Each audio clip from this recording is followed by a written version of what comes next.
Алматы қаласы Әуезов ауданы номер 13 мектеп гимназиясының 6 Ә сынып оқушысы Төрәлі Кәусар Ғаламқызы. Мұқағали Мақатаев. Шеше, сен бақыттысың. Шеше, сен бақыттысың, жыламағын. Жай түсіп жатқанда да құламадың.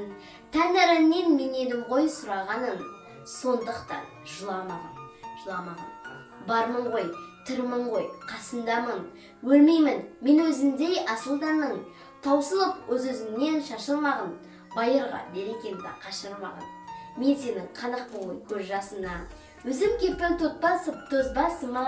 2 жыр жазсам саған бірін арнап. Шеше деп жаздым ғой сөз басына. Тәңірім кеше көрсін кесірімді. Аспанға жазам сенің есіміңді.